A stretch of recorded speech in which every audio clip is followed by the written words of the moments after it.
સૌથી પહેલા એકદમ નવી રીતે શક્કરિયાનો શીરો બનાવવા માટે મેં 500 ગ્રામ શક્કરિયા લીધા છે. શક્કરિયાને મેં સારી રીતના ધોઈને જ લીધા છે. તો પહેલા તેની છાલ ઉતારી લઈશું. શક્કરિયા વધારે જાડા હોય તેવા નહીં લેવાના, બસ આવા મીડિયમ હોય તેવા લેવાના. શક્કરિયાની છાલ ઉતારી એટલે તે કાળા પડી જતા હોય છે. તો જો તમારે વધારે શક્કરિયાનો શીરો બનાવવો હોય તો તેને છાલ ઉતારીને પાણીમાં મૂકતા જવાના, એટલે તે કાળા નહીં પડે. હવે આ છાલ ઉતારેલા શક્કરિયાનો આગળ પાછળનો ખરાબ ભાગ હોય તે કાઢી લેવાનો.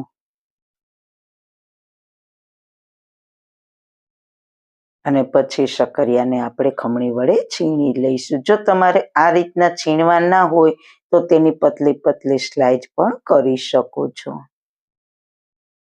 અને શક્કરિયાનું છીણ પણ તરત જ કાળું પડી જાય છે, તો તેને પણ છીણીને ફટાફટ શીરો બનાવવા માટે ઉપયોગ કરી લેવાનો.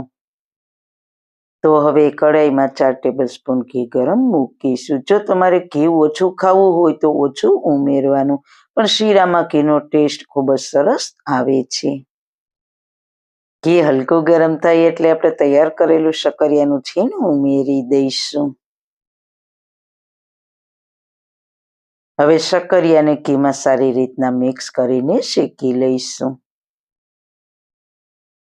તો તમે આ રીતે શીરો બનાવશો તો એકદમ ઝડપથી પણ બની જશે અને શક્કરિયાની મીઠાશ પણ સરસ જળવાઈ રહેશે. અને ના તો શક્કરિયાને બાફવાની ઝંઝટ કે ના તો રેસાની. તો આ રીતના સતત હલાવતા રહીશું કે જ્યાં સુધી શક્કરિયાનું છીણ કૂક ના થાય ત્યાં સુધી.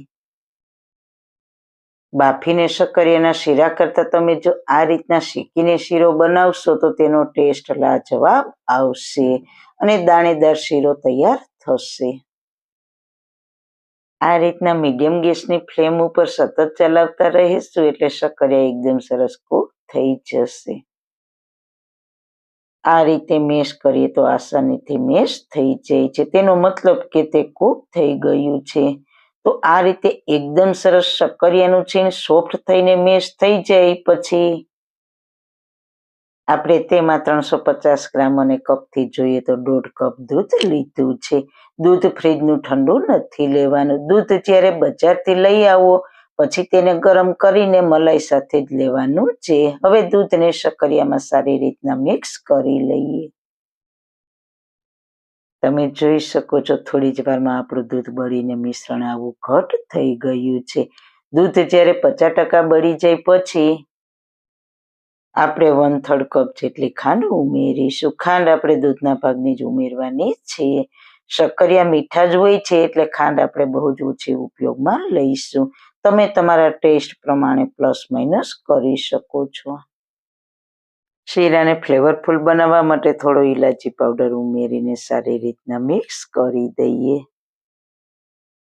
ખાંડ ઉમેર્યા પછી શક્કરિયાના શીરાને 5 થી 6 મિનિટ કૂક કર્યો છે.